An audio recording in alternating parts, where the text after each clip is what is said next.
Comment changer de logiciel de gestion, c'est pas le truc le plus glamour de la matinée, mais je pense que c'est un sujet qui nous passionne pas mal. Pour décrire cette passion, quand on a commencé à préparer ce rendez-vous avec Pierre-Marie, j'ai eu le malheur de dire comment changer plutôt projet informatique. Alors là, il m'a sauté à la gorge, on n'est pas du tout sur un projet informatique, on est sur un projet de relations humaines, de relations financières, de stratégie, d'optimisation, de plein de choses, mais pas du tout d'informatique. Et c'est vrai, c'est ce qui nous anime ce matin, c'est ce qu'on va essayer de décrire, c'est quels sont tous les ressorts de décision quand on change de logiciel de gestion, quelle est la méthode et quelles sont les questions à se poser et comment on va réussir à obtenir un projet qui va bien se passer, qui va aboutir surtout à voilà, un outil que tout le monde va utiliser et bien utiliser. L'objectif de ce matin, c'est évidemment de décrire une méthode, mais aussi, je vais vous présenter les différents intervenants, d'avoir l'avis de Jocelyne, qui il n'y a pas longtemps a mis en place le projet dans le cabinet Hoche. Et comme on n'est pas nombreux, et j'imagine si vous êtes là, c'est que vous avez plus ou moins un projet de changer d'outil, n'hésitez pas à poser des questions et à intervenir. Et pour commencer, on va faire un tour de table juste pour savoir, un, si le projet a déjà commencé chez vous, ou si vous avez un projet déjà, et deux, quelle est à peu près la taille de la structure, parce que c'est vrai qu'en fonction de la taille de la structure, les projets diffèrent un peu. Donc, petit tour de table, Pierre-Marie et Jocelyne se présentent, et après on attaque, comme ça laisse le temps aux retardataires d'arriver.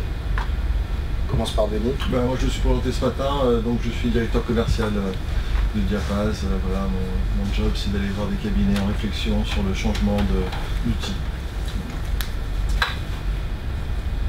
Alors moi je suis avocat à Paris et je travaille seul et aujourd'hui j'étais associé dans un cabinet que j'ai quitté, donc je me suis remis tout seul. D'accord. Et j'ai pas d'outils.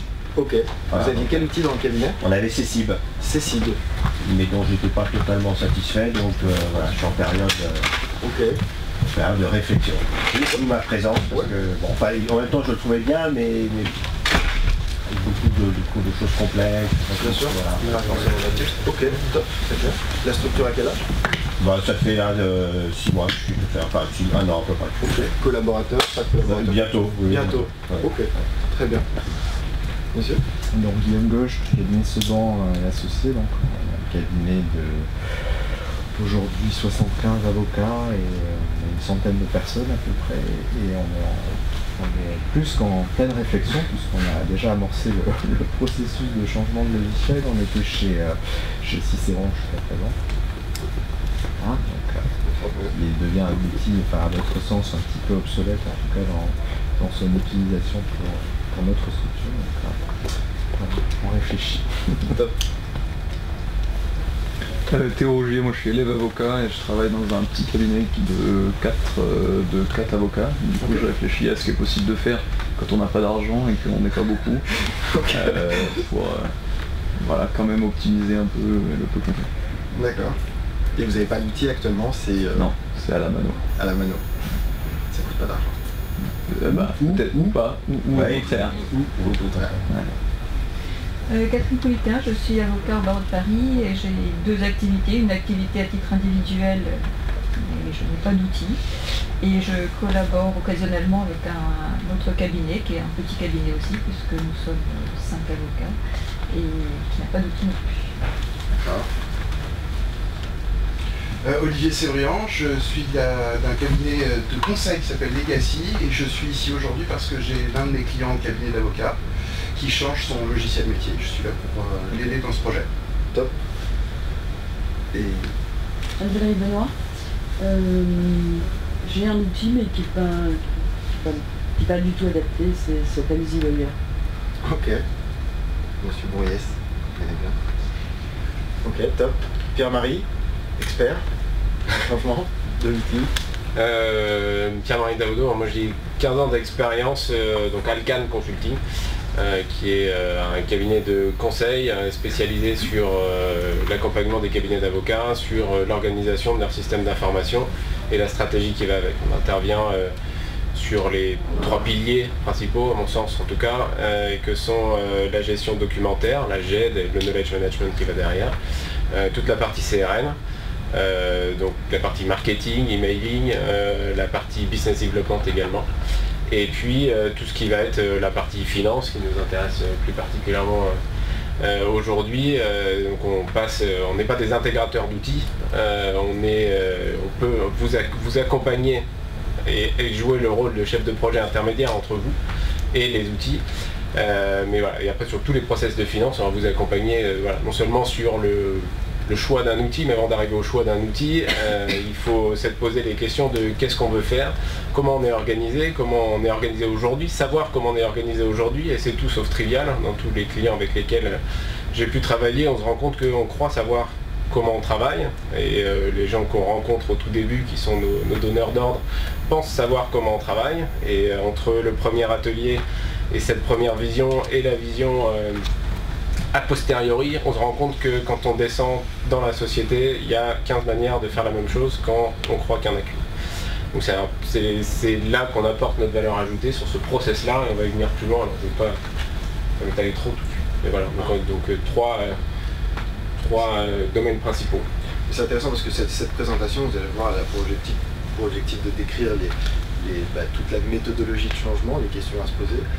Et cette méthodologie, elle est inspirée de l'Alcan, c'est Pierre-Marie qui nous l'apporte, et j'ai tenu à inviter aussi Jocelyne Pienne, car contrairement, c'est un peu une vision différente, mais contrairement à Pierre-Marie, elle a géré un projet toute seule chez Hoche, enfin toute seule, avec le cabinet sans faire appel à une aide extérieure, et je voulais avoir un peu les deux sous cloche pour que chacun puisse avoir un peu son avis sur la méthode.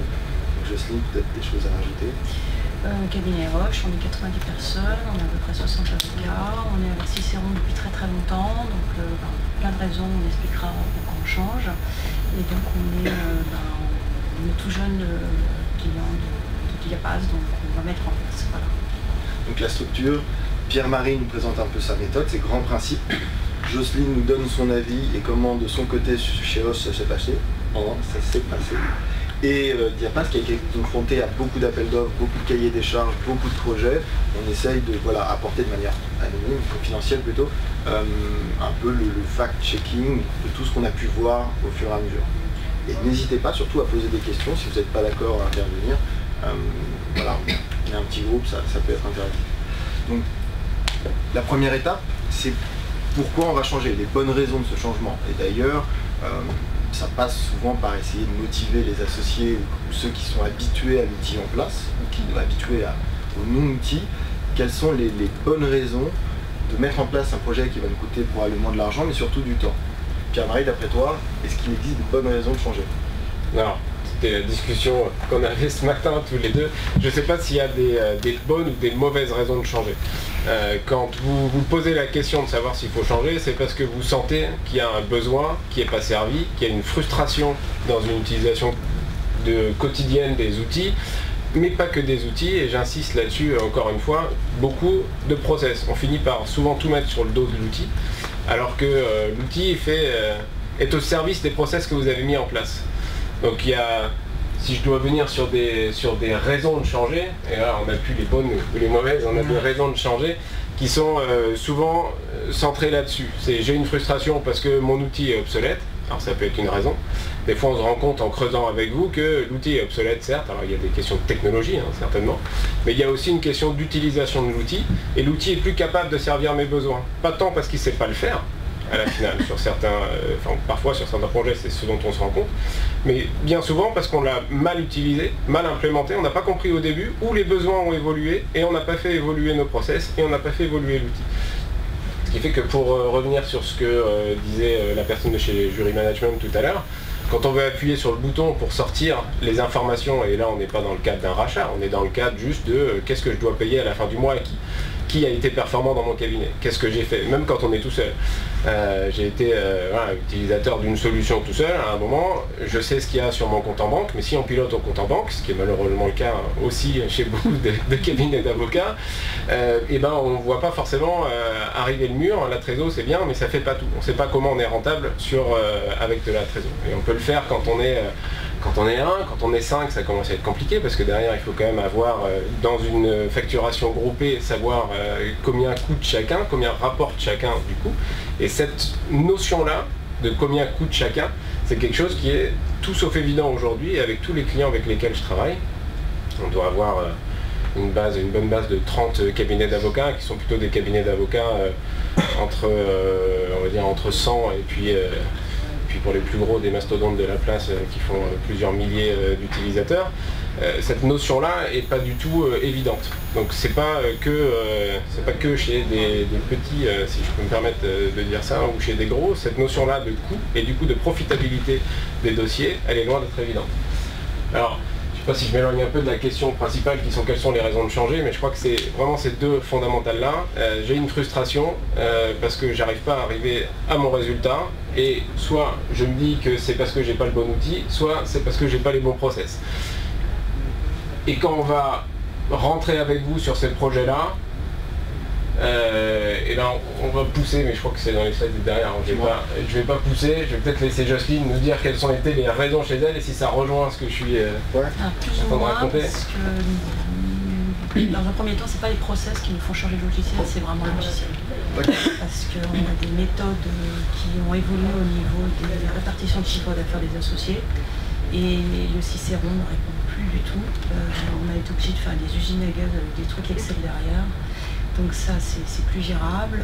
On a des clients qui nous demandent des plateformes aussi pour des dépôts, la dématérialisation des factures, on ne peut pas le faire non plus, ou prendre des solutions à part.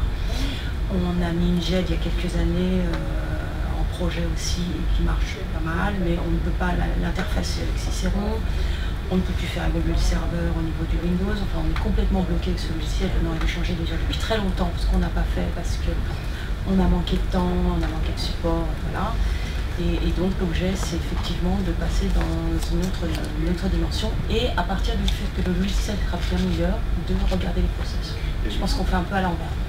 Okay. Mais voilà. Je ne sais pas si c'est à l'envers, mais je ne suis pas sûr que vous puissiez poser et être...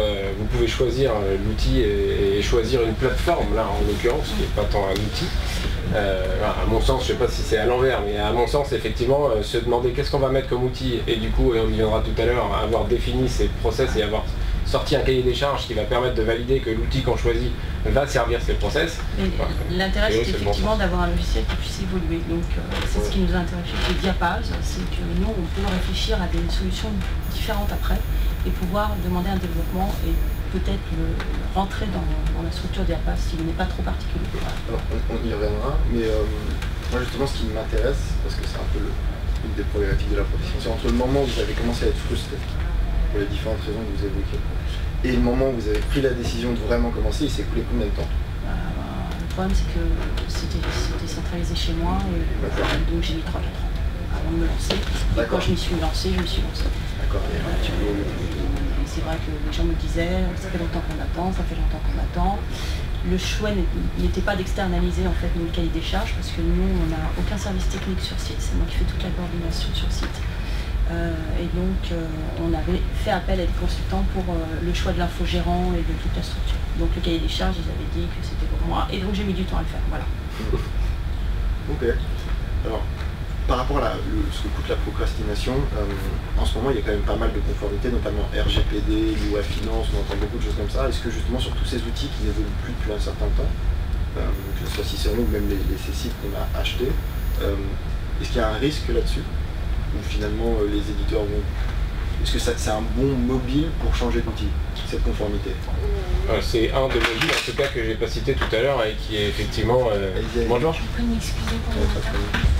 C'est un des mobiles potentiels évidemment pour changer d'outil, ça peut être la conformité ou tout simplement le fait qu'il soit plus supporté. Vous évoquiez le fait que la technologie SQL ou autre, ou Windows du serveur sur lequel c'est installé s'arrête, soit plus maintenu. Évidemment on est en risque et évidemment là on a un intérêt certain à changer. Sur la partie conformité, il y a évidemment le même type de besoin qui se fait jour.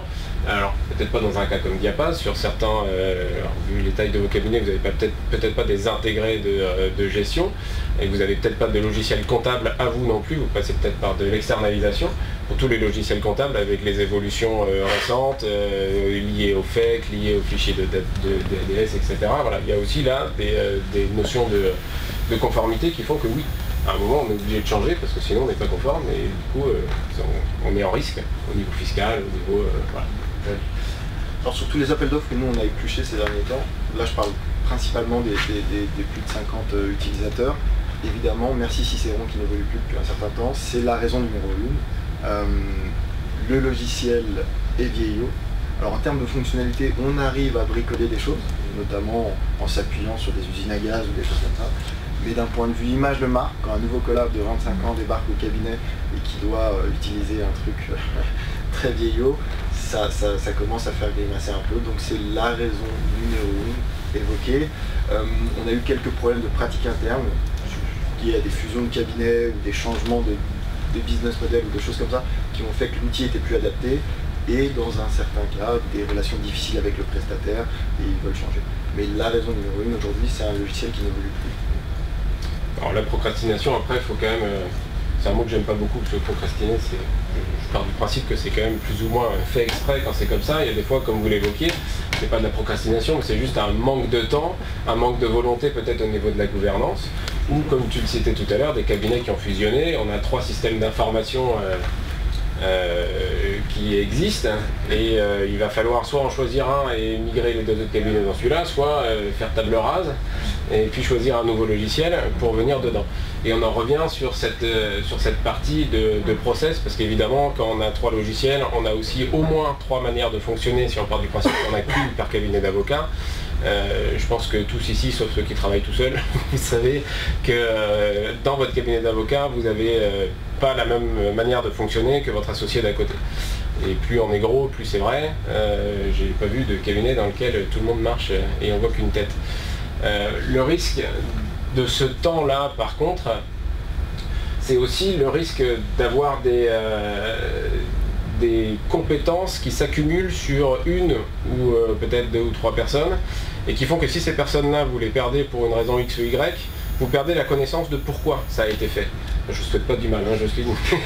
Dans ces 4 dernières années, si vous vous étiez cassé la jambe, il y a de fortes chances que le projet, c'est pas 4 ans qu'il aurait mis, c'est plus, et il aurait fallu repartir de... Je pense qu'ils auraient fait autre chose.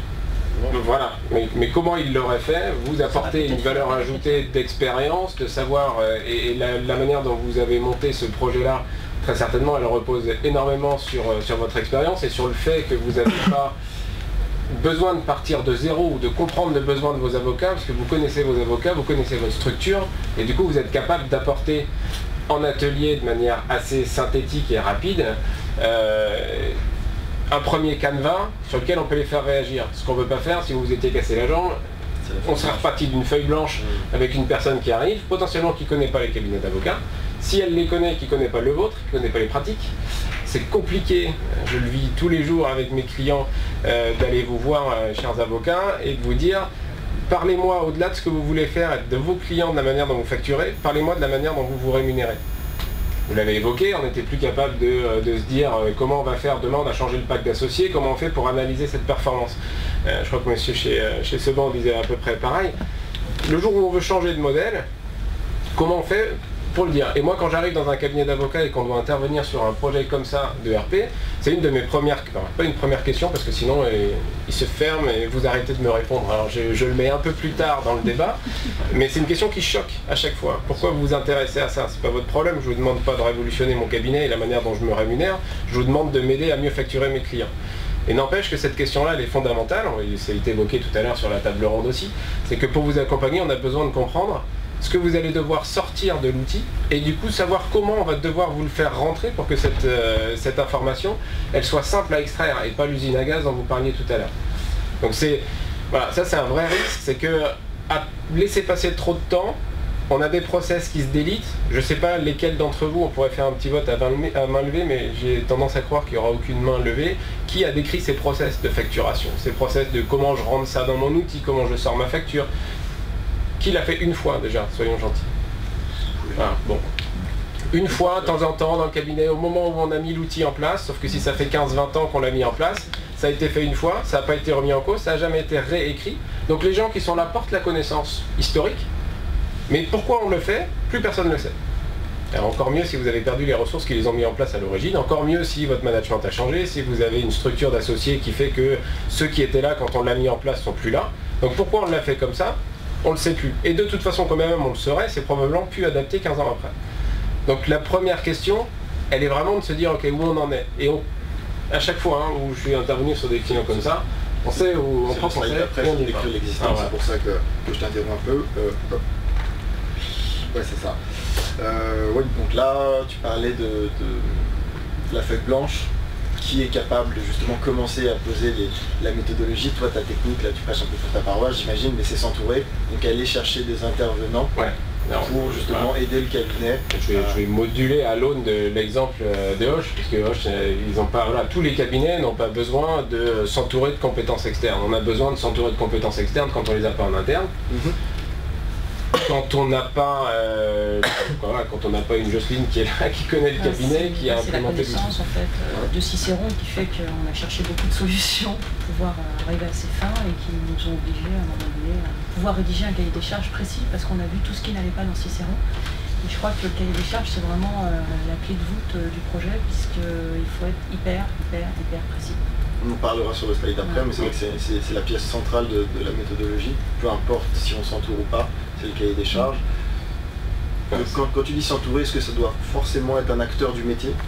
Est-ce que c'est forcément quelqu'un qui doit connaître les cabinets? Ou justement, comme on parle beaucoup de transformation du cabinet, qui devient une entreprise, est-ce qu'un acteur qui justement pourrait apporter des choses différentes et pas rester dans le carcan du temps passé, du forfait, peut-être, est-ce qu'il n'y a pas une source d'innovation à aller chercher quelqu'un d'autre? Qu'est-ce que tu en penses? Alors évidemment, et moi j'ai tout intérêt à me remettre en cause tous les jours et à aller chercher d'autres acteurs. Il se trouve qu'avec les gros cabinets d'avocats dont j'ai pu parler précédemment, on est régulièrement en face de Capgemini, ou en face d'ailleurs, on n'est pas du tout en face, on est en accompagnement avec des cabinets comme Capgemini, comme Accenture, voilà, des grosses structures comme ça qui apportent une vision métier qui est la vision de service, de professional services, qui n'est pas forcément celle d'un cabinet d'avocats, quand bien même ils aimeraient le croire et ils aimeraient implémenter ça à toute force, et ils se rendent compte en fait assez vite qu'il y a des spécificités. Un cabinet d'avocats, on ne peut pas partir du principe que c'est un professional services comme un autre et qu'on va mettre en place la même solution qu'on a mise en place pour KPMG, pour Price, etc. parce que c'est le même métier à la base. Et c'est vrai, c'est en partie le même métier. Mais après, on a chacun des spécificités et on ne peut pas dérouler. C'est pour ça que les gros projets type SAP, on pourrait se dire, SAP, ça peut marcher. Si ça marche pour les uns, ça doit pouvoir marcher pas très cher chez moi, puisque l'implémentation a déjà été faite dans un cabinet d'avocats. Bon, la vérité, c'est que c'est pas forcément si simple que ça, qu'il y a une connaissance métier à avoir pour accompagner finement le cabinet d'avocats. Là, tu as raison, je prêche pour ma paroisse. Après, le principe, c'est effectivement d'aller chercher les pratiques de marché qui se font sur les différentes tailles de cabinet, sur les différentes expertises, sur les différents types que vous traitez. On ne va pas accompagner un cabinet, et tu le sais très bien, en implémentant Diapaz. On ne va pas aller mettre les mêmes solutions, les mêmes process sur un cabinet qui fait que du contentieux, sur un cabinet qui fait que du conseil en droit du travail, du conseil en droit patrimonial, etc. Il y a des vraies spécificités de marché. Et parler à un avocat de process métier, quand on ne connaît pas du tout le sien, le problème c'est que le temps que vous consacrez les uns et les autres dans vos cabinets à ces projets-là, vous refusez, et surtout au prix où vous payez les consultants qui vous accompagnent, vous refusez catégoriquement d'expliquer votre métier, c'est un peu caricatural ce que je dis, hein, mais vous refusez à peu près catégoriquement d'expliquer votre métier, votre base de tous les jours. Et vous s'attend à ce que vous vous énervez assez vite en fait quand les interlocuteurs en face de vous ne comprennent pas votre quotidien. Et votre quotidien, quand bien même je l'entends tous les jours, et toi aussi, on est un cabinet d'avocats, on fait comme les autres, on est tous pareils.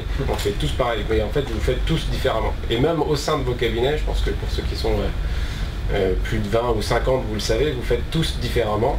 Et essayer de passer à la serpe des process, c'est pas toujours évident et ça donne des bagarres entre associés assez épiques.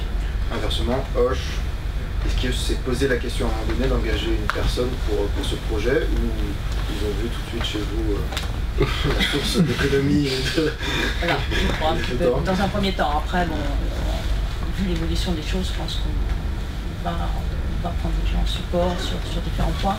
Mais sur cette partie, je pense que c'est un peu la facilité. Vous disiez tout à l'heure que pour la partie infrastructure, externalisation des serveurs, etc., là vous avez pris un consultant. Non, on est tout en infogérant et donc en fait je fais le relais en permanence avec tous les projets informatiques de migration puisqu'on est aussi passé en data center. Donc voilà, on est en pleine évolution.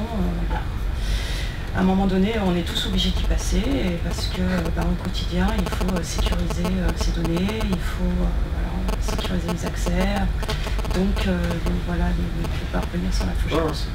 Finalement, la différence entre un projet infogérance et un projet logiciel, c'est qu'on s'est dit, on a la ressource en interne qui s'y connaît suffisamment sur la partie logicielle. Comme on l'a eu sur la GED.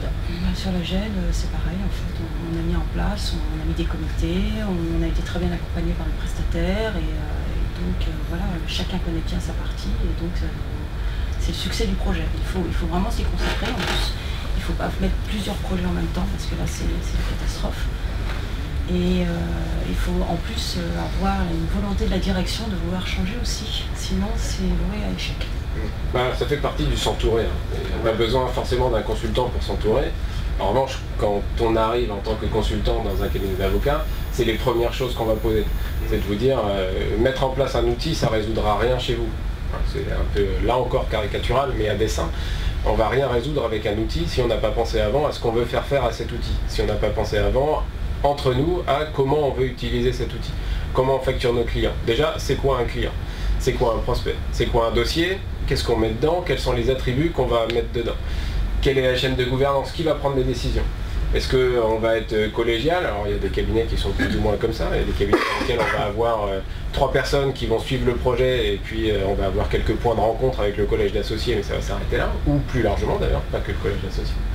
Ou est-ce que, au contraire, tout va passer par l'intégralité de la société? Ça coûte plus cher, donc finalement, quand on se met dans cette démarche-là au début et qu'après on doit passer systématiquement devant 50 personnes, bon, bizarrement, ça coûte plus cher. C'est un vrai coût d'accompagnement.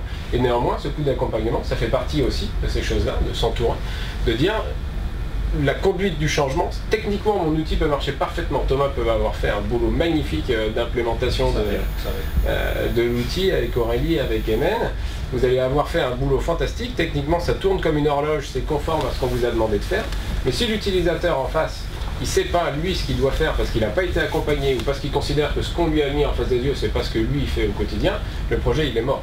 Il vous a coûté cher et il est mort. Alors, sur ce s'entourer ou pas, il y a un peu plus d'un projet sur 10 qui sont tenus par des consultants.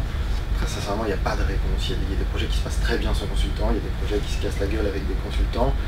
Je crois que déjà la première question c'est est-ce qu'on a une Jocelyne en interne? S'il n'y a pas de Jocelyne en interne, je pense qu'il faut forcément aller chercher ailleurs.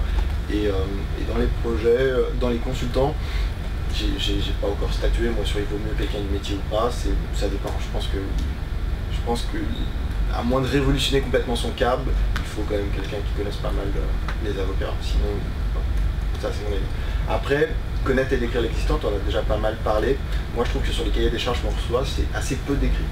Comme si le cabinet protégeait ces infos-là, et on y viendra après sur la liste de Noël, mettait juste une liste de fonctionnalités. Et je crois que c'est aussi la différence entre, enfin sur le projet de Jocelyne, je peux vous appeler Jocelyne, c'est qu'il y a eu beaucoup plus d'attentes de conseils du prestataire. On ne cherchait pas forcément un éditeur pour appliquer des concepts qu'on avait vus en interne, mais il y a plus une description de l'existant. Aujourd'hui on fait comme ça, mais on a conscience de le faire parce qu'on a subi Cicéron. Demain, si Diapass peut faire mieux pour nous, expliquer, on le teste et on avance. Donc, il y a vraiment une description de l'existant et on attend de l'éditeur qu'il aille nous proposer des choses.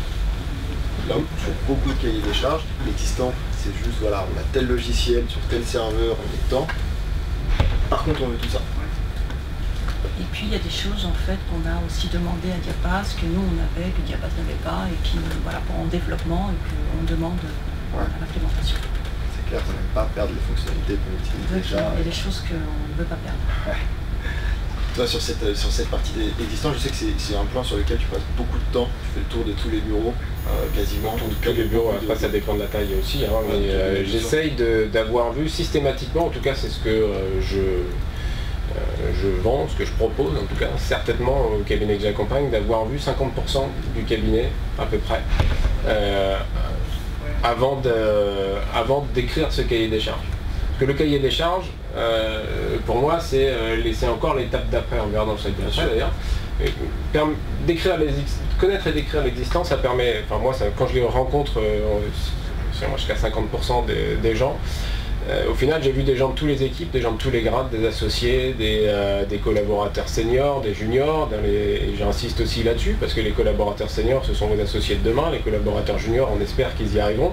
Mais ils ont potentiellement une autre expérience, ils sortent de l'école. Ils sont passés en stage par 3, 4, 5 cabinets d'avocats, potentiellement des bigs, dans lesquels ils ont utilisé des outils. Ils peuvent être aussi vecteurs d'apporter de la méthodologie et d'apporter des idées dans vos cabinets. Et un junior, il ne va pas toujours être en capacité de vous en parler ou de vous proposer des choses. Ça dépend de vos structures, ça dépend du temps que vous leur consacrez, mais principalement vous leur consacrez du temps sur les dossiers et c'est ce qu'ils vous demandent, c'est vous dire on m'a donné un dossier, j'aimerais bien checker avec vous, ce que je fais c'est pas n'importe quoi.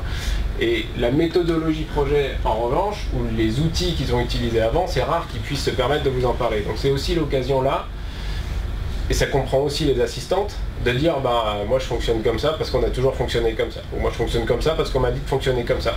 Et comme mon mélange entretien individuel et puis entretien plus groupé pour avoir une impression globale, on arrive avec très vite, hein, au bout de quelques entretiens, j'ai cette grille d'analyse qui me permet de dire tiens c'est marrant parce que votre copine elle fait comme ça, et puis là comme ça, puis des fois c'est 2 départemements différents, ça s'explique, des fois c'est le bureau d'à côté qui travaille pour 2 associés du même département ou de la même practice et qui font complètement différemment.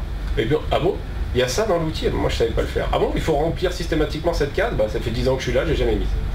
Voilà, tout ça c'est du retour en permanence. Alors je suis désolé pour ceux qui sont 1, parce que ça du coup vous savez comment vous fonctionnez. Ouais, mais et là, le fait de l'écrire potentiellement, ça permet de le comprendre. De temps en temps on fait des choses sans même s'en apercevoir. Je pense que peu importe la taille, alors évidemment on va pas demander à quelqu'un de nous interroger, mais se poser 5 minutes sur savoir comment on travaille et pourquoi on le fait comme ça, ça peut être intéressant. Je pense que c'est la base de tous les projets, même pour 1 ou 5 personnes.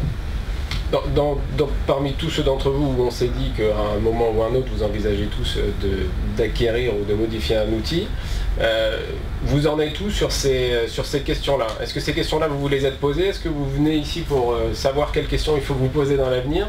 Est-ce que c'est des choses que vous envisagez de poser un peu cette réflexion et de vous dire voilà demain comment je souhaite piloter, voilà les métriques dont j'ai besoin, ou dont je pense avoir besoin et que je vais challenger demain? Avec un éditeur, avec un consultant, avec qui vous voudrez, avec un groupe utilisateur, ce qui est très important aussi, vous avez des réseaux, des endroits. Vous typiquement, est-ce que vous avez dans vos process aujourd'hui des choses qui sont héritées de la méthode Cécile? Même si vous avez beaucoup d'outils aujourd'hui, vous avez tiré un trait sur Cécile. Oui. Vous avez bien raison. Non mais c'est difficile, enfin sans l'outil après c'est difficile de répliquer une méthode si on n'a pas l'outil qui va avec. Enfin, j'aurais peut-être pu essayer mais non, je sais pas si... Ouais mais vous pourriez, je sais pas, vous imposer d'avoir une facture hyper détaillée parce que Cécile le faisait assez intuitivement ou pas. Alors ça je le fais, oui je le fais, mais indépendant, je le faisais avant Cécile aussi. Donc, ça n'a rien à voir. Et d'où vous êtes fait cette peut-être auto-analyse de comment vous travaillez avant de... Je suis dans cette étape-là. Vous êtes dans cette étape-là. Ok, top. Et du côté de chez Seban? Chez Seban, on n'a pas encore arbitré la question de se faire accompagner ou pas. On a un timing un peu serré, donc on a commencé de travailler sur un cahier des charges. Donc on a fait... notre secrétaire général a préparé un premier draft et là entre associés on essaie d'agréger. On a mis en place une équipe, enfin une espèce de comité avec différents types d'utilisateurs, des associés mais pas que, parce que c'est peut-être les utilisateurs les moins pertinents finalement. Enfin, je ne pourrais pas dire ça, mais en tout cas c'est ceux qui sont moins à utiliser quotidiennement et à tout instant le logiciel, sauf pour la case de facturation et chiffre d'affaires à la limite. Mais donc voilà, on a mis en place ce comité qui regroupe les services facturation, des collabs, une assistante. Et puis bon voilà, derrière on va voir comment on avance, voilà, avec un timing un peu serré si on peut. Notre objectif c'est de changer de logiciel au début de l'année prochaine. Mais bon, voilà, on met les choses en place progressivement, sachant qu'on a un gros travail, effectivement, l'état de l'existant, enfin, pour nous c'est... Pour pouvoir accompagner efficacement la conduite du changement, il faut que déjà on connaisse bien l'existant et finalement l'obsolescence de Cicéron en l'espèce, a fait qu'il y a eu un certain nombre de pratiques qui se sont mises en place par chacun d'entre nous, pratiques effectivement totalement différentes de poste à poste, ce qui fait qu'on ne sait même pas, aujourd'hui pour rentrer dans le détail, toutes les données, les utilisateurs ne les mettent plus dans Cicéron parce que trop compliqué, et donc ils sont sur les serveurs quand même, mais selon une arborescence totalement variable entre les différents utilisateurs. Donc là, ça va nous obliger quand même à essayer déjà de réfléchir quelles étaient ces pratiques-là, voir comment on rapatriera, ça c'est un sujet plus technique, comment on pourra récupérer ces données-là pour les remettre au bon endroit dans le nouveau logiciel. Et au-delà de ça, ça nous force aussi à re-réfléchir à nos pratiques, à nos process, et qui n'en étaient plus vraiment finalement, chacun faisant comme il pouvait, de manière assez efficace somme toute, mais en tout cas pas complètement homogène. Alors, sans être uniformisé, il faut, je pense quand même qu'il y a un minimum d'homogénéité. Voilà. Après, il y a 2 Cicérons sur 3 qui enregistrent très mal leurs documents. Parce que trop compliqué, trop dur, et on se retrouve avec des 15 clics pour enregistrer un document. Des arborescences un peu partout dans le serveur, c'est juste horrible. Alors peut-être qu'on peut faire un focus, c'est intéressant la discussion, parce qu'on est en train de parler de système de gestion, on est en train de parler finance, et on dérive en fait beaucoup sur la production des documents, qui est éventuellement, qui est évidemment un des deux piliers desquels je parlais tout à l'heure. Pour vous, dans ces projets-là que vous mettez en place, est-ce que c'est systématiquement les deux, ou est-ce que vous décorrélez la partie financière, avec la partie client, dossier, saisie des temps, facturation, de la partie production, qui est finalement un... Là aussi, on est voilà, à la croisée des chemins, c'est-à-dire que soit on part de l'idée qu'il y aura un logiciel qui intégrera tous ces bouts, soit on se pose la question, est-ce qu'on fait d'un côté facturation, gestion du temps, et de l'autre GED, auquel cas c'est pas tout à fait le même schéma forcément, mais voilà. La réflexion est là-dessus, en effet, sur est-ce qu'on fait un seul logiciel qui intègre toutes les données, ou on met à part la GED et puis facturation et gestion du temps ensemble. Enfin, je pense que facturation et gestion du temps, ça paraît pertinent de les associer. Mais... C'est sûr. Mais la GED, pour quelqu'un qui l'utilisait dans Cicéron, c'est dur de dissocier le projet, parce que ça voudrait dire qu'il garde ou il mène les deux projets en parallèle, ce qui est peut-être encore plus dangereux. Mais ça voudrait dire que pendant une certaine période, il a un nouveau logiciel de gestion de facturation et son Cicéron pour stocker les documents, ou alors il exporte tout sur un... Non, c'était plus simple, on ne gérait pas du tout le document via Cicéron, on l'a jamais géré. Cicéron, c'était juste facturation. Voilà. C'était plus simple. Sur 3 Cicérons. Alors après, dans cette gestion de documents, et ça va peut-être permettre de faire un peu le lien avec des structures un peu plus réduites que les vôtres, qu'est-ce que vous attendez du coup là-dedans, et comment... Qu'est-ce que vous réutilisez en fait dans ce système? Parce que à tort, à mon avis, des fois on appelle ça une GED, là où c'est un système de classement de fichiers qui est automatique avec la création d'un client ou d'un dossier. C'est pas du tout les mêmes besoins. Concrètement, avec Cicéron, la GED pour nous est absolument inutile. C'est-à-dire que c'est bien aussi notre préoccupation de se dire on ne veut pas faire 2 fois la même consultation sans le savoir. Aujourd'hui, c'est vrai que... Et alors c'est amplifié par le fait que les documents ne sont même plus sur Cicéron, donc c'est pas la peine de les chercher sur Cicéron. Mais précisément, voilà, on n'utilise pas suffisamment cette recherche documentaire dans les différents dossiers du cabinet pour que ce soit utile. Et bon, on se dit que le changement de logiciel peut être une occasion aussi en accompagnant ce changement-là, en tout cas de nous faire fonctionner différemment, de pouvoir rechercher plus facilement des travaux ou des documents qui ont déjà été faits par d'autres, avoir une vraie base de données qui serait utile. Évidemment, la problématique n'est pas la même selon la taille, parce qu'on a plusieurs équipes qui peuvent travailler en même temps sur un même client, un même dossier. C'est pas la même si on a des bureaux qui sont déportés en région, où là encore, on va pas pouvoir s'en parler à la machine à café et découvrir qu'on est en train de faire à peu près la même chose à peu près au même moment.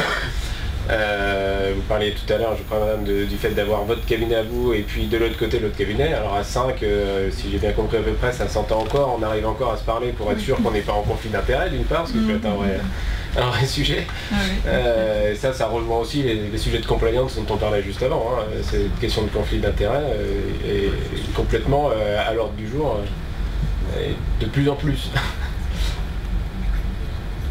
Donc ouais, il y a quand même, voilà, c'est dans cette notion de besoin à décrire, et quand on décrit l'existant, on est bien obligé de décrire l'existant de ces process là-dessus, sur la partie finance, qui est celle à laquelle on réfléchit souvent en premier, ou d'ailleurs pas forcément. J'ai aussi des clients qui réfléchissent à une GED et qui finissent avec un ERP, ou qui réfléchissent à un ERP et qui finissent par se dire, ça j'ai eu le cas l'année dernière avec un directeur juridique qui était un ancien d'un grand cabinet d'avocats, Denton, pour pas le nommer, qui est passé dans une direction directeur juridique d'un de ses clients, et qui me dit je voudrais faire la même chose, du coup je voudrais bien savoir comment ça marche Elite qui est un des mastodontes de la place, qui est édité par Thomson Reuters, qui est un ERP.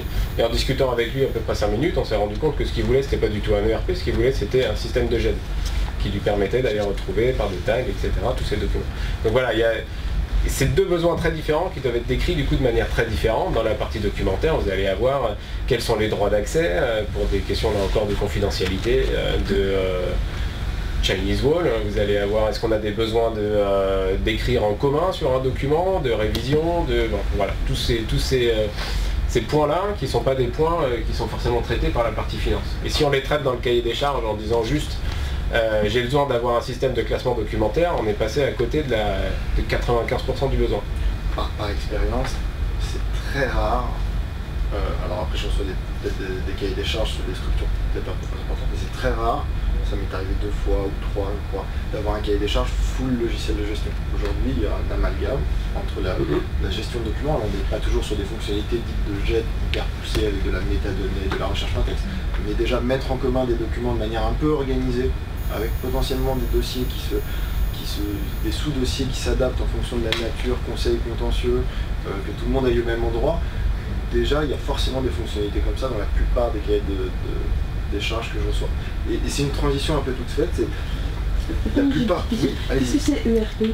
Pardon, Enterprise Resource Planning, c'est en fait la différence entre un logiciel aujourd'hui comme un logiciel métier comme Diapaz, qui fait toute la partie gestion métier, client, dossier, saisie des temps, facturation, éventuellement une partie GED. La différence entre ça et un ERP, c'est que l'ERP intègre la partie comptabilité. De manière, c'est pas une interface, c'est complètement intégré.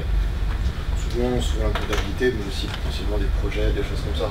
Le planning de ressources, c'est le nom générique pour tous les logiciels financiers. Je vais vous donner des exemples, des noms, SAP, oui, j'ai remarqué Microsoft AX. Non mais voilà. Juste, voilà, Depuis tout à l'heure, oui, j'aurais déjà pu poser la question. Oui, pardon, arrêtez-moi plus vite la prochaine fois si je m'en parle comme ça. Mais justement, on reçoit beaucoup de cahiers des charges et là-dessus on se retrouve avec des tonnes de fonctionnalités qui n'ont pas forcément d'intérêt les unes avec les autres. Toi, quand tu vas voir tes 50% du cabinet et que tu te retrouves avec une liste au Père Noël qui est juste... Non, c'est moi qui l'ai fait la liste au Père Noël avec eux, c'est quasiment moi qui la demande, la liste au Père Noël. Quand on est en train de décrire cet existant-là, c'est d'abord comment vous travaillez aujourd'hui. Moi je fais ça comme ça, etc. Donc dans cette analyse-là, il y a du process et puis comment je décline ce process-là dans l'outil. Et la question d'après, c'est si ça devait être dans l'idéal, si c'était demain Noël et que vous deviez faire votre liste, comment vous feriez? Donc c'est moi qui l'écris avec eux, cette liste-là. En fait c'est assez intéressant parce que tu lis cible, mais tu parles de cahier des charges. Et c'est deux choses qui sont pas forcément égales. C'est-à-dire que quand vous disiez tout à l'heure, on a commencé à bâtir un cahier des charges, je suis persuadé que dans votre cahier des charges, il y a une grosse partie qui décrit qui existe aujourd'hui et que vous devez retrouver demain, sans vous être demandé si c'est pertinent de le retrouver demain, parce qu'au final, ça peut être fait différemment, ça peut être fait plus pertinemment, ça peut être fait juste parce que vous pensez que c'est comme ça et qu'on a toujours fait comme ça parce que c'est intelligent, alors qu'en fait, quand vous vous asseyez à 5-10 autour d'une table, et ben vous vous rendez compte que non, mais en fait, c'est vrai qu'on a fait comme ça parce que c'était comme ça dans Cicéron, on s'est même pas posé la question de savoir si ça allait changer, si ça pouvait changer. Donc cette première étape-là, qui est la liste au Père Noël, évidemment on va la bâtir, mais après la liste au Père Noël, on va venir définir le cahier des charges et potentiellement, et quand on a travaillé ensemble, tu l'as vu comme ça, dans le cahier des charges, on a l'O1. On va venir mettre ça en place maintenant, parce que c'est la première étape. Et après on va voir ce qu'on arrive à faire, parce que le cahier des charges n'est que la résultante de la cible qu'on a définie. Et la cible, c'est pas que le cahier des charges, la cible c'est demain je veux travailler comme ça. Demain je veux aller jusque là, je veux intégrer un outil d'emailing qui va me permettre d'envoyer des campagnes à mes clients, etc. Demain, je veux intégrer une GED qui me permette de faire de la gestion du versionning, qui me permette de faire du knowledge management, de la recherche par tag, etc., de réutiliser du contenu que j'ai déjà fait. Bah, on va voir tout ça dedans. Tag, mots-clés pour rechercher. Je recherche par domaine du par truc comme ça. Je fais les sous-titres. C'est une culture, hein. C'est une culture. Et knowledge management, on essaye d'apprendre. C'est une déformation professionnelle avec beaucoup d'éditeurs qui sont anglais et même des clients internationaux. Il y a un truc qui me paraît intéressant justement dans cet exemple-là, quand il y a un associé qui demande un truc un peu farfelu, comment on arrive à lui faire comprendre qu'on ne peut pas l'écrire dans le cahier des charges ou on n'aura jamais gain de cause là-dessus. Est-ce que ça vous est arrivé vous ou vous l'avez fait toute seule de votre côté, cette cible ou les objectifs? Enfin, j'ai un peu fait toute seule parce que je connais bien les pratiques et en fait on a aujourd'hui 15 associés. Sur les 15 associés, il n'y en a pas beaucoup qui s'intéressent en fait au logiciel de gestion. En fin d'année, oui, pour la répartition du chiffre d'affaires, mais sinon autre-temps, et c'est là la difficulté parce que c'est au moment où on donne les états en fin d'année qu'on s'aperçoit que moi j'avais tant de pourcents sur ce dossier avec lui et là on ne voit pas parce qu'au moment où il a ouvert c'était pas fait. Donc nous c'est tous les process qu'on va devoir mettre en place au moment de la mise en place de Diapaz, où il va falloir qu'on communique sur toutes ces informations-là bien précisément pour que au moment de la création, alors c'est pas toujours évident de savoir la répartition, mais que ce soit déjà noté pour qu'on n'ait pas des fois à refaire les choses en fin d'année justement parce qu'on s'y est pas intéressé. Donc je dirais que les associés vont découvrir l'outil qui va être mis en place lors d'une formation et on va certainement avoir des demandes de personnes qui n'ont pas participé au comité parce que les associés du comité n'ont pas parlé aux autres associés sur le projet. Voilà, nous on a impliqué aussi en fait les assistantes et pour revenir, j'ai pris 2 personnes qui avaient des profils très différents. Une qui avait travaillé sur SAP et qui a transpiré pendant des années, donc quand elle est arrivée chez Cicéron, elle a dit super, c'est hyper, on fait ce qu'on veut avec Cicéron. Donc voilà. Là, bon, avec les règles d'aujourd'hui, on va être obligé de fermer un peu plus, notamment des pratiques qu'on avait et qu'on faisait à peu près correctement parce qu'on était peu à le faire et qu'on s'était réservé le droit de le faire et qu'on ne va plus faire avec Diapaz parce que ça va être un peu plus fermé. Et l'autre personne qui venait d'un cabinet anglo-saxon qui avait des pratiques différentes. Et on les a mis au niveau de ce comité pour qu'ils aient une vision différente de moi qui suis cabinet franco-français. Donc voilà, pour avoir des gens, et la personne de SAP venait d'un BF5 aussi. Donc on a besoin d'avoir des gens aussi d'horizons différents parce que quand on voit qu'on est tous un peu limités dans notre environnement. Donc il faut voir les gens, leurs pratiques, pour pouvoir mettre quelque chose d'un peu plus ouvert. Et l'intérêt pour nous aussi de ce changement, et ça c'était une forte demande des collaborateurs qui avaient la pression pour la saisie des temps, en sachant qu'aujourd'hui les cabinets commencent à réfléchir sur pourquoi ils continuent à saisir des temps. Donc ça c'est une autre réflexion, mais aujourd'hui c'est encore dans l'air du temps, et effectivement les collaborateurs demandent à pouvoir saisir sur n'importe quel support, et quand ils veulent. Et donc aujourd'hui, c'est très possible. Avec Cicéron, bien sûr. N'importe quel support, donc un mobile, dans le métro. Dans le métro, même déconnecté. Parce qu'ils reçoivent un email de leur boss qui leur dit attention, je facture et t'as intérêt à avoir saisi. Et donc ils n'ont pas saisi, donc et aujourd'hui ils ne peuvent pas le faire. Toi, est-ce que tu as des top cibles? Est-ce qu'il y a des choses qui paraissent... Encore une fois, moi dans tous les projets que j'ai vu bien se passer, c'est des projets sur lesquels la cible elle est partagée. De la même manière que je disais tout à l'heure, c'est important d'avoir vu plein de monde au début. Si on ne veut pas perdre ça a un coût d'aller voir des gens, c'est du temps et le temps c'est facturé à la journée, donc ça coûte d'aller voir les gens. Mais quand on démarre comme ça, c'est important de garder ces points de rencontre des utilisateurs sur le projet. C'est-à-dire que c'est bien d'aller les voir, ça les valorise, ils sont souvent très heureux qu'on vienne leur demander leur avis. Et après, il faut leur faire le retour et leur dire, ok, ce que j'ai compris, voilà, alors, je suis pas en train de dire, vous avez dit ça, vous avez dit ça, etc. J'ai entendu que le consensus, c'est ça. Est-ce que c'est jouable? Est-ce que c'est pas jouable? Donc, voilà, aujourd'hui, on a ça. Demain, pour avancer, on vous propose d'avancer comme ça. Et là, on rentre dans des ateliers avec, je disais, peut-être entre 5 et 10 personnes, et on va pouvoir se dire, ok, ce qu'on vous propose de faire demain, c'est de travailler comme ça. Encore une fois, on n'est pas dans l'outil. On est en train de se dire, ok, on propose de travailler comme ça, ça va supposer sans doute ça, et on verra avec les éditeurs ce qu'ils sont capables de nous proposer comme type d'écran, comme type d'outil, pour atteindre cet objectif-là. Et une fois qu'on a fait ça, alors là, user story, on parle de use case aussi, de cas d'usage, qui vont permettre de rassurer des gens, et notamment les associés dont vous parlez tout à l'heure, qui vont venir vous dire, la seule chose qui les intéresse, c'est de regarder si dans votre nouvel outil, dans votre nouveau process, en appliquant ça, il a le même résultat aujourd'hui qu'il avait hier. Ou si c'est pas le même, c'est expliqué et il sait pourquoi il va pas avoir le même. Ils l'ont présenté aussi de façon à ce que chaque associé puisse avoir une vision. C'est pour ça qu'en fait, quand vous disiez que l'associé, en fait, il s'occupe pas enfin, il est moins intéressé par ce logiciel, parce qu'il ne lui apporte pas les informations dont il a besoin. Et c'est vrai que nous, ce que les associés du COMEX ont demandé, c'est d'avoir une vision à un moment T en fait, de leur état de règlement, d'avoir toutes les informations en ligne de façon facile. Et ne pas avoir à demander quelqu'un, parce qu'on a des gens qui travaillent très tôt le matin ou très tard le soir, et donc ils n'ont plus les salariés sous la main. Et effectivement, pouvoir cliquer sur leur bouton et d'être indépendant. C'est l'autonomie en fait de chacun. C'est ce vers quoi on tend. Le fameux bouton dont on parlait ce matin. Voilà. On va le packager, je pense, une sorte de bouton rouge qui a affiché un rapport. Donc rédiger un cahier des charges. Je commence parce que vous avez beaucoup parlé. J'ai mis 100%, mais en vérité non, je me suis trompé, il y en a un, en tout cas sur les plus de 50 utilisateurs, qui n'en a pas fait. Et pour gagner du temps, il s'est dit ok, on va travailler avec Diapaz, et donc on n'a pas besoin de faire de cahier des charges. C'est une vraie erreur.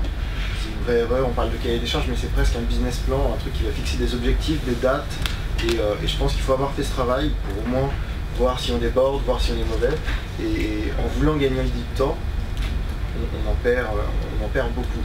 Donc si j'ai un conseil à donner, ma petite expérience, c'est vraiment prenez le temps de rédiger ce cahier des charges. C'est pas forcément, il n'y a pas besoin de faire 50 pages, d'ailleurs la plupart font en moyenne 14 pages, il n'y a pas besoin d'être un Word, il y en a qui sont faits sous forme de tableau Excel, mais vraiment un peu comme un projet entrepreneurial, poser toutes ces idées, ces objectifs, ces ambitions et les mettre sur une ligne de temps, ça va vous aider, ça va aider l'éditeur. Forcément en voyant ça, l'éditeur il va se dire, même sur un petit projet, il va se dire on a affaire à quelqu'un de sérieux qui veut donner du temps. Voilà, c'est aussi cette relation de partenaire qu'on va trouver, beaucoup c'est voilà, ils donnent des ordres plutôt qu'ils ne font pas le travail en amont. Et quand on tombe sur des clients qui font le travail en amont, on sent qu'il y a un travail de qualité qui a été fait sur le cahier des charges, ça nous donne aussi, nous, éditeurs, envie de nous impliquer dans le projet de nos clients. Donc le bon conseil de la matinée, si on doit en retenir un, qu'elle m'a pas, c'est de rédiger un cahier des charges. Pierre-Marie, ton avis sur... Non, bah, c'est la résultante de tout ce qu'on s'est dit auparavant. Le cahier des charges, il vient décliner la cible en disant ok, dans ce lot-là, dans ce qu'on veut mettre en place là maintenant, on a besoin de faire ça. Bon, on a besoin de servir ses besoins. Et voilà comment, voilà ce dont on a besoin, maintenant répondez-nous. Et on va avoir, c'est pour ça qu'il y a derrière, il y a à faire un choix. C'est que quand on a fait le cahier des charges, sauf à savoir tout de suite qu'il y a un éditeur qui répond et qu'on a fait le cahier des charges quasiment pour lui, auquel cas l'exercice reste nécessaire, mais est un peu moins intéressant parce que derrière c'est à l'éditeur de challenger ce que nous on a mis dans le cahier des charges en tant que besoin. C'est à lui de vous apporter des réponses ou des propositions plus exactement sur vous nous demandez de faire ça, ce qu'on comprend que vous voulez faire c'est ça, est-ce qu'on a raison, est-ce qu'on est à côté de la plaque. Ça c'est toute une étape qui est cruciale, c'est de se dire ok vous avez répondu mais quand vous me répondez oui, répondez-moi oui et expliquez-moi pourquoi vous répondez oui et validez que vous avez bien compris ce que je vous demande. Parce que le cahier des charges, tout bien fait qu'il soit, il peut rester des zones d'ombre parce que ça nous paraît évident, parce qu'on est dans le projet, y compris moi, hein, j'essaye de pas le faire, mais des fois on est tellement dans le projet avec vous qu'on va écrire quelque chose dans le cahier des charges qui peut être compris de travers par un éditeur.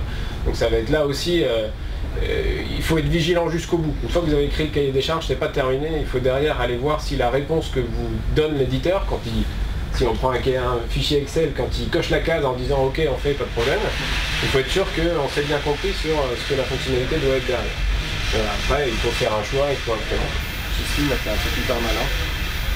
Je sais pas si vous vous rappelez, c'est avant de lancer le cahier des charges, avant de lancer tout ça, elle a fait des micro-démos, vous vous rappelez, de tous les éditeurs du marché, en tout cas une sélection. Et en lisant le cahier des charges, j'ai retrouvé des fonctionnalités que je sais n'appartiennent qu'à Diapaz. Donc en gros, on fait un premier tour de chauffe, on prend plein de fonctionnalités de tout le monde et on s'inspire du meilleur de chacun pour rédiger ce cahier des charges. Enfin, on n'en a pas débriefé après, mais j'ai eu l'impression qu'il y avait un peu ça. On s'était vu en juillet sur une télé démo et j'ai retrouvé des alertes quand je dépasse mon budget, des trucs très bien passe. C'est aussi les idées que j'ai entendues aussi de droite et de gauche, parce que les associés ont aussi beaucoup d'idées sur le sujet. Ouais. Donc c'est les idées que j'ai entendues, des demandes. Alors du coup, on les enseigne, parce que le but du jeu, c'est effectivement de répondre.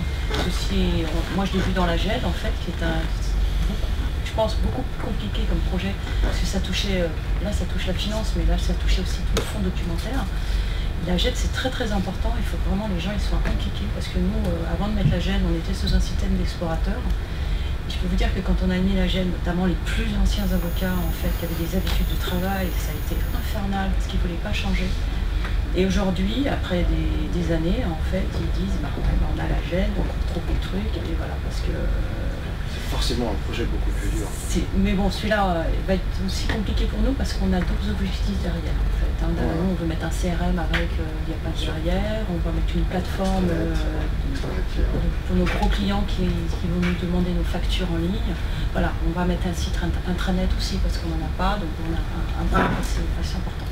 Alors après, sur la suite, une fois qu'on a fait son cahier des charges, évidemment, on va l'envoyer à tout un tas d'éditeurs.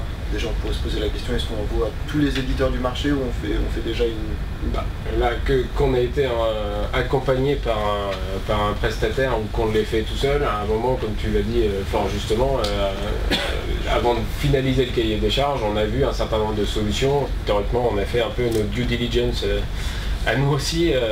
On est allé voir ce qui existe sur le marché, on est allé voir ce qui se fait, quelles sont les fonctionnalités qui sont proposées. Donc je ne sais pas combien vous en avez vu. En fait, nous on a regardé parce qu'il y a un club SG, comme SG, le secrétaire général. On a eu un retour des pratiques des uns et des autres sur les différents logiciels. Donc ça a déjà une première idée, mais ça ne reflète pas toujours non plus. Et puis après, on s'est dit qu'on allait limiter, je sais pas, j'ai dû limiter à 6 ou 7 prestataires. Ce qui est déjà énorme. Ce qui est déjà important. Et en fait, moi, j'en avais pas sélectionné autant et le comité d'exécutif a voulu voir en fait les applications. Alors il y en a qui ont fait des copier-coller de Cicéron et en fait chez nous il y avait vraiment un dégoût de ce logiciel et donc ils ont été éliminés et en fait il y en a qui ont fait des erreurs parce qu'ils développaient un autre produit comme ceci pour ne pas les nommer et ils nous ont dit on a fait une erreur de vous démontrer notre ancien produit. Mais bon, moi j'avais pas non plus un bon retour sur ce prestataire. Après c'est compliqué en tant que client de savoir la réalité des choses puisqu'on vous dit que tel logiciel n'a pas été réécrit, qu'en fait on n'est pas assez technique pour savoir ce qui s'est passé, donc c'est très compliqué de savoir.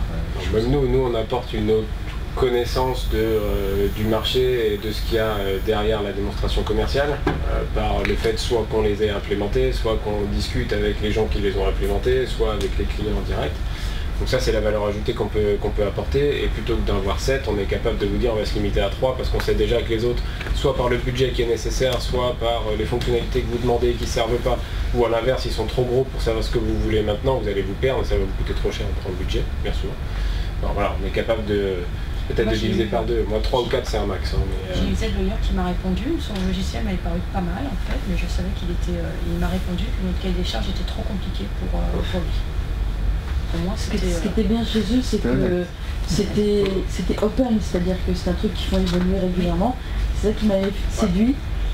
Et en réalité, par exemple, moi je fais des actions collectives, et ça prend absolument pas en charge le truc. Ouais, on parle de cette méthode, c'est qu'il faut d'abord voir ce qu'on fait, et décrire en quoi ce que vous faites c'est différent et vous allez avoir besoin. Et potentiellement ça se trouve c'est peut-être même pas d'un outil avocat, donc vous avez besoin, c'est peut-être un truc qui existe déjà sur un autre secteur qui vous ressemble le plus. Mais c'est pour ça que la méthodologie est importante, de vraiment se creuser sur ce qu'on fait avant de se lancer sur ce choix de moniteur. Après, les soutenances, il y a un truc assez intéressant, ça n'a pas été du tout pareil pour Roche parce que, et pour le projet qu'on avait fait ensemble, hyper intéressant, Pierre-Marie, il fait un peu comme un patinage artistique, c'est, voilà, il y a un scénario, des figures imposées, c'est ça que je cherchais. Il va vous dire exactement le nom du client qu'il faut créer, de quel pays il vient, quel taux de TVA, quel dossier, quel type de facture je veux. C'est hyper intéressant parce que en général les éditeurs ils montent le torse et ils vous montrent ce qu'ils savent faire le mieux. Et là, voilà, Pierre-Marie a dit le cabinet a plus besoin de ça, donc c'est ça qu'il faut montrer. Et donc on a reçu un petit scénario avant la démo. Mais c'est la résultante de ce qu'on dit, on est en train de dépouiller une réponse à un cahier des charges, vous nous dites on sait faire, prouvez-le. Et on vous donne les moyens de le prouver parce qu'on vous dit exactement, des fois vous n'ayez pas tout à fait compris ce qu'on veut faire, on vous dit vous êtes obligé de passer par là, ce sont des passages obligés, si vous voulez le faire, vous le faites. Et donc là, voilà, il y a des logiciels qui savent le faire en natif et qui ont bien fait de cocher la case. Il y a des logiciels qui ne savent pas le faire mais qui vous disent, ou des éditeurs plus exactement, qui vous disent je ne sais pas le faire mais je vais savoir le faire et je suis capable de le prouver, ce qui avait été le cas dans un des choses là, vous êtes arrivé avec une maquette qui marchait, qui préfigurait ce que serait le produit final. Et puis vous avez des éditeurs là carrément qui, au travers du use case, se rendent compte qu'ils ne vont pas passer et qui vous disent ah écoutez sur le use case on ne sera pas capable de vous montrer ça, ou alors on va vous montrer une démo avec des écrans PowerPoint. Ça marche aussi. Après on fait confiance, on ne fait pas confiance. On pense qu'ils sont vraiment en mesure et ils apportent une garantie qu'ils soient en mesure de le faire ou pas. Mais c'est là un peu l'instant de vérité, c'est-à-dire que dans ce faire un choix là, il y a effectivement ces sessions de démonstration, ces figures imposées comme tu dis. Dans les figures imposées, il y a présentez-nous votre offre commerciale, dites-nous pourquoi vous pensez que vous pouvez répondre, montrez-nous comment vous répondez, et montrez-nous aussi, j'insiste, c'est extrêmement important, montrez-nous comment vous nous accompagnez sur le projet et sur la durée derrière. Il y a toujours un risque dans tout projet parce que la récupération des données, ça, il faut ça en démo, ça marche pas. Ça marche pas, d'accord. Mais montrez-nous que vous avez cette expérience-là, parlez-nous de la méthode que vous allez mettre en place pour reprendre ça. On va y revenir juste après, je vais revenir sur la démo Hoche, parce qu'elle était assez singulière par rapport à ce que j'ai pu vivre. L'outil a eu très peu d'importance. Je crois qu'on a eu une première démo où c'était limité à 15 minutes de démonstration d'outil. Grosso modo, on voulait juste voir si c'était user-friendly, enfin agréable pour les utilisateurs, le design, mais pas du tout de figure imposée, pas du tout forcément de facture. Je crois qu'on n'avait même pas réussi à y mettre une facture, on n'avait pas réussi, on n'avait pas eu le temps. C'est pas les factures.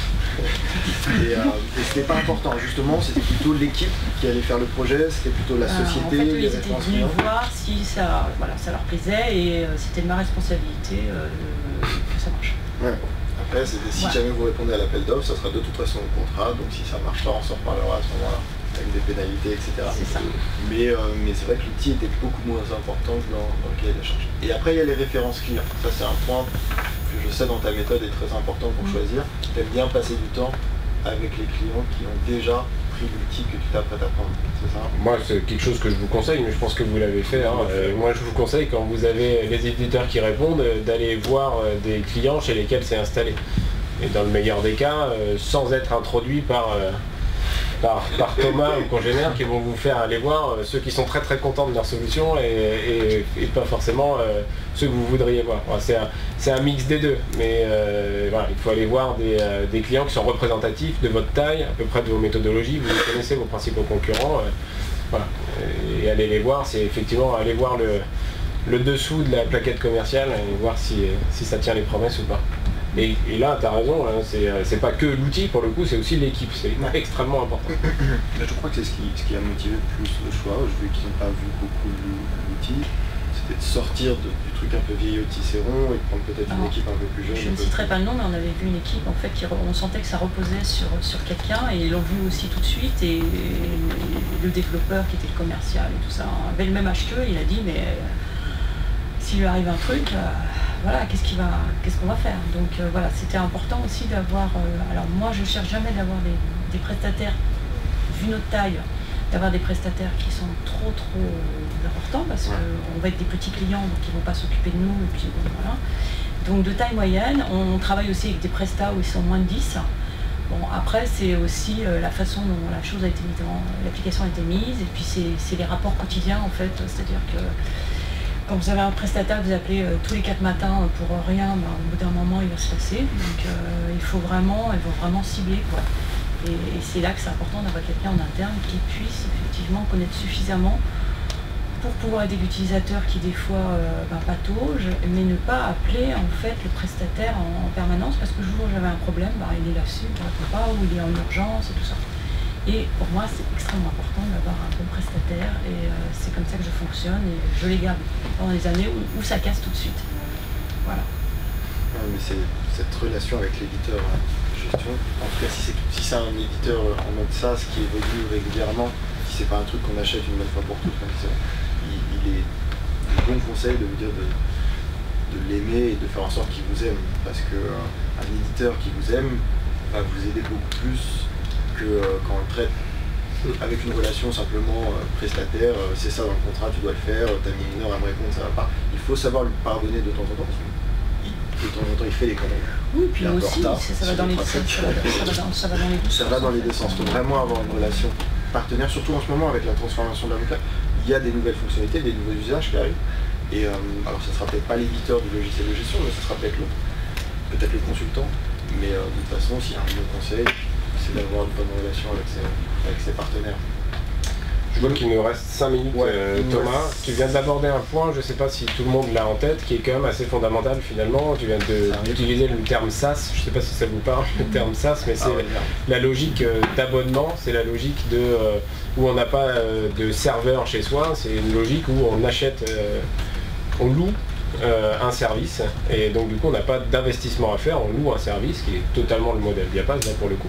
Et c'est très très important de se poser cette question là, c'est une des questions fondamentales du début de votre projet. C'est est-ce que je veux avoir l'informatique chez moi, mes données sont à moi sur mon serveur, et pour prendre mes données il faut rentrer dans mon local et venir me les piquer, ou il faut attaquer mon réseau informatique, etc.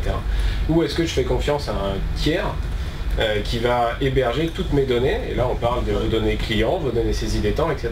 C'est une vraie question fondamentale. On reste sur vos données à vous. Tu as dit, est-ce que je prends quelque chose d'installé avec des données à moi? On pourrait penser que l'inverse c'est le SaaS, avec le matériel qui est à moi, ou le matériel n'est pas à moi, et par contre mes données j'en reste propriétaire, mais elles sont hébergées chez un tiers.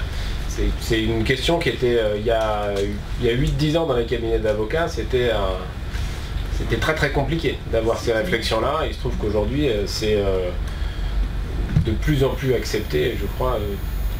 Je ne vais pas dire que ça devient la norme, mais en tout cas, la pénétration de ces... Tu penses que c'est l'avenir? Je te sens bien. Non, mais ça recoupe un peu ce qu'on se disait ce matin. À un moment, ce que disait Mélic de chez Hercule, c'est concentrez-vous sur votre métier, faites votre métier d'avocat, faites votre métier de manager quand vous savez le faire en plus. Et la partie informatique, les tuyaux, faites-les faire par des gens dont c'est le métier, qui vont le faire sans doute mieux et pour moins cher que vous. Et garder des personnes comme Jocelyne, je suis pas en train de dire et dégager tout le monde, je suis en train de dire garder des personnes qui vont être là pour faire l'intermédiaire et vous apporter la valeur dont vous avez besoin. Traduire votre besoin à vous en un besoin qui est compréhensible par un informaticien standard. Je te regarde pas exprès. Et qui va, absolument, et qui va du coup être capable de vous apporter le service dont vous avez besoin. Il nous reste 2 minutes, on avait prévu, je crois, une dernière slide de mise en œuvre, parce qu'une fois qu'on a fait le choix du logiciel, on va aller très vite pour peut-être vous laisser le temps pour des questions. Donc la mise en œuvre, l'implication, hyper important. Vous me coupez si vous voulez dire. Je pense qu'on peut laisser peut-être les gens poser les questions, parce que finalement on en a parlé pas mal. Ouais, l'implication, on prend des gens, une équipe au cabinet pour que la conduite du changement soit plus facile et avoir des avis différents. Les workshops vont être essentiels pour bien paramétrer l'outil, la gestion de droit, on va se poser plein de questions. Ça se fait en début avec le consultant ou entre nous, mais aussi après pour discuter avec son prestataire, son éditeur, les recettes, donc les tests, ne pas se lancer, donc c'est là où on grimaçait tout à l'heure Pierre-Marie, parce que janvier 2019 pour changer d'outil, ça laisse peu de temps pour faire justement toute cette période de recettes, on est en plein dedans avec le cabinet Hoche. Le déploiement, évidemment si c'est du SaaS, c'est beaucoup plus simple, je passe pour ma paroisse, et la validation après de la bonne mise en œuvre de l'outil, et potentiellement les lots 2, lots 3 de fonctionnalités qu'on a pas priorisé pour ce premier déploiement, mais qui viendront par la suite. Un peu comme la profession d'avocat, l'informatique évolue tous les jours, donc même si ça vous a coûté beaucoup d'énergie de changer d'outil, d'avoir un nouvel outil, il ne faut pas s'épuiser, il faut chaque année essayer de l'améliorer ou d'agréger d'autres outils, gestion électronique de documents, GED, ou des outils de gestion de projet, on parlait ce matin de Legal Project, ou forcément Trello, des choses comme ça. Des plateformes tierces, RPVA, télérecours. RPVA, télérecours.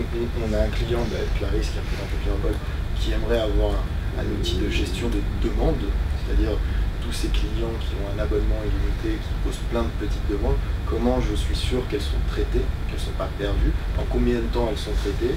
Voilà, ça peut être aussi des outils comme ça qu'elle va nous demander à nous, mais potentiellement à d'autres éditeurs, pour toujours essayer de faire évoluer son système d'information. C'est que j'ai fini mon monologue. pour ceux qui ont des questions. Ouais. Moi j'ai une question. De toute évidence, sur le papier, c'est beaucoup plus simple de gérer un projet avec un consultant. Mais quel est le coût ou le surcoût qu'il faut prévoir dans un projet global pour se payer J'ai envie de dire c'est fatalement un surcoût quand on regarde la facturation, puisque c'est de l'argent qui sort, alors que quand on le fait en interne, c'est de l'argent qui rentre pas. Donc en tout cas, si on n'a pas de service support comme Jocelyne ou comme Anne, comme un secrétaire général qui va pouvoir s'en occuper, le sujet c'est est-ce qu'elle a le temps de faire ce qu'elle fait au quotidien. J'ai rarement rencontré des secrétaires généraux ou des responsables informatiques de cabinet qui se tournent les pouces et qui du coup on a le temps de mettre à 50%, parce que c'est ça, un projet comme ça c'est 50% d'un équivalent temps plein en interne. Donc est-ce qu'ils ont le temps de faire 50%, et s'ils n'ont pas le temps, ou la compétence que je disais avant, ou l'expérience nécessaire, plus que la compétence d'ailleurs, il va falloir se faire accompagner. Donc le coût, j'ai pas de réponse, ça dépend forcément du type de cabinet, ça dépend de l'implémentation, ça dépend de l'effort qu'on veut mettre, je vais prêcher pour ma paroisse aussi, il n'y a pas de raison qu'avec toi, mais je pense qu'on fait gagner à la finale du temps et de la qualité surtout. Et la qualité, c'est toujours pareil, mesurer en euros la qualité qu'on a apportée, le ROI qu'on a apporté, c'est assez compliqué. Après, voilà, j'ai pas de réponse globale de dire ça va prendre X jours. Selon le nombre d'avocats, selon... Oui, t'as pas une échelle qui dit tiens, pour un cabinet de 50 postes, une prestation de consultant, assistance à maîtrise d'ouvrage, accompagnement, c'est X jours, donc t'as pas ce ratio. Sur la durée totale d'un projet, si on prend un cabinet, on va dire autour d'une centaine de personnes, pour rester dans une espèce de logique, là, on va dire entre 100 et 150, la fourchette selon ce qu'on nous demande de faire, et selon le fait qu'on accompagne du tout début de l'expression des besoins jusqu'à l'implémentation finale, on va tourner autour entre 70 et 100 jours. Donc c'est important, hein. C'est un vrai budget. Et tu parles de l'implication totale, mais potentiellement tu peux t'arrêter avant. Tout est phasé, dans tout ce qu'on propose, tout est tout le temps phasé. Donc des charges, comme tu pourrais... D'habitude il se trouve que jusque là en tout cas, quand on est intervenu dès le début, avec des systèmes de phase comme ça, donc des engagements qui sont mesurés pour établir une première étape, on va dire qu'on va prendre 15 jours, je sais pas. Ça m'est jamais arrivé que ça s'arrête à la première phase, parce que finalement la valeur ajoutée qu'on apporte, elle se voit. Jusque là en tout cas, jusque là ça s'est passé comme ça. Et après ça n'empêche pas qu'on peut intervenir vraiment par phase et apporter une valeur dedans. Ce que j'aime pas en revanche, très clairement, c'est arriver à la fin du process, quand il y a le feu dans la maison, et là c'est pas évident que ça se passe bien, parce que on a le réflexe de poser à peu près les mêmes questions et de savoir pourquoi ça a été monté comme ça, pourquoi on a décidé de faire ce projet comme ça, pourquoi les paramétrages ont été mis comme ça, et les réponses qu'on a en face c'est je sais pas. Mais en tout cas la deadline il faut que vous la respectiez, il faut que je sois dans l'outil au 1er janvier. Et là ça pose vraiment souci, parce que on se rend compte que ça va pas le faire. J'ai une deuxième question. Vous permettez? J'en prie. Juste, vous avez donné cet exemple pour un cabinet de 100 à 150 personnes, pour un plus petit. Est-ce qu'il d'abord vous intervenez Il m'a forcé, alors j'ai dit un certain nombre de jours, mais je suis très embêté de dire des choses comme ça, parce que ça dépend tellement du besoin et de la manière dont vous voulez le faire. Si on intervient dans un cabinet où vous êtes 5, on va pas révolutionner. En fait, là, on va vous accompagner différemment, parce que plutôt que de partir... on va quand même suivre cette même méthodologie, mais on va surtout vous proposer de travailler dans un cadre, en vous disant soit on vous laisse partir un peu de la feuille blanche et on vous accompagne pour faire ça, ça va coûter plus cher, soit on vous dit travaillez comme ça, structurez-vous comme ça, apprenez, et on reviendra en V2, on vous accompagnera pour définir autre chose. Et là c'est un coût qui est bien moindre. Là on va vous accompagner totalement différemment, ça va être beaucoup plus réduit. Oui, ça je me doute. Non mais voilà, déjà le simple fait au lieu de traiter, quand on dit il faut que je vois 50% du cabinet, si vous êtes entre 1 et 5 ou 10, on va se voir à 5, on va faire 3-4 ateliers, on va arriver, on va proposer ça, on va regarder qu'est-ce qui tient la route sur le marché, qui peut répondre à vos besoins, et on va être très très sage sur les besoins. Tout à l'heure vous disiez on a quelques fonctionnalités auxquelles on tient, qu'on va faire développer à Diapaz. Vous êtes 1 ou 5, on va vous dire ok, Vous avez vu que ça fonctionnait comme ça, on va commencer par fonctionner avec un standard absolu pour vous faire passer dans les cases et pour passer dans vos capacités budgétaires de l'instant. Et on va vous accompagner pour que vous montiez sur les process et que quand vous avez maturé ça, au bout de 6 mois, peut-être moins, hein, peut-être vous allez plus vite que ça, mais au bout de 6 mois, au bout d'1 an, on est capable de se rasseoir avec vous et de dire ok, on en est où ? Les choses qui vous posent problème aujourd'hui dans cet outillage-là, c'est quoi? Dans le process, c'est quoi qui bloque? Et du coup, qu'est-ce qu'on peut faire dans une V2 pour vous accompagner là-dessus? Et c'est là encore une fois du process, de l'accompagnement et de potentiellement des solutions logicielles. Mais rarement, donc ça va être... voilà. Juste pour terminer, forcément quand on voit qu'il n'y a pas de Pierre-Marie ou de consultant sur le projet, nous, quand on fait nos approches budgétaires et nos devis, on a tendance à rajouter des journées parce qu'on perd beaucoup de temps à communiquer avec le cabinet, à impliquer tout le monde. Alors c'est pas toujours le cas, il y a des cabinets qui sont très bien structurés, qui ne perdent pas beaucoup de temps. Mais voilà, pour l'instant. Mais de temps en temps, parce que le cahier des charges est très approximatif, parce qu'il y a plein d'indices qui nous ont montré que ça allait être un projet plus ou moins compliqué, il peut nous arriver de rajouter des jours, puis c'est pas, voilà, on le fait parce qu'on va en avoir besoin. En fait, merci de dire ça, parce que c'est une des valeurs, tu posais la question du ROI, qu'est-ce qu'on apporte derrière. Quand on va arriver avec un cahier des charges qui est ultra précis, où on sait ce qu'on va apporter, derrière on va vous demander un engagement forfaitaire, dans lequel vous allez être quand même un peu coincé et pas pouvoir faire n'importe quoi. Donc ça c'est déjà voilà, c'est quelque chose qu'on peut vous apporter. Dans le cas contraire, ils ne peuvent pas s'engager parce qu'ils ne savent pas à quoi ils s'engagent. Et un cabinet d'avocats, tant qu'il n'est pas mature et qu'il n'a pas eu cette réflexion-là, ils vont leur proposer une solution et puis ça va faire exploser le truc parce que ça va être on ne s'est pas demandé ça.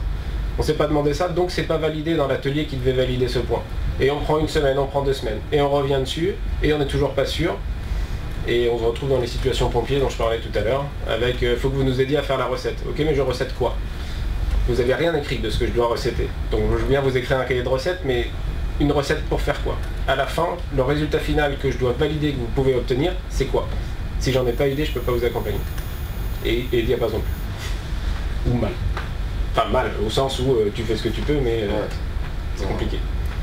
Après, un des points clés, souvent, au-delà de tout ça, ça revient un peu à la première slide, les raisons pour lesquelles on change. Souvent, il y a des amoureux de Cicéron ou d'autres logiciels et qui disent je veux exactement Cicéron, mais juste en plus moderne. Et je veux tous les process de Cicéron en plus moderne. Je veux pouvoir supprimer une facture, mais garder le numéro pour l'utiliser plus tard. Enfin, tous les trucs que Cicéron laissait faire. Et ça, là, on va un peu dans le mur. Les gens qui n'ont pas fait le deuil de Cicéron et qui ne savent pas pourquoi ils veulent s'en débarrasser, je cite Cicéron parce que c'est le plus commun et on a l'habitude, mais voilà. Les cabinets comme Hoche qui arrivent et qui disent on n'aime pas Cicéron, on a envie d'un truc plus moderne, on est à l'écoute de vos recommandations, c'est que les bonnes.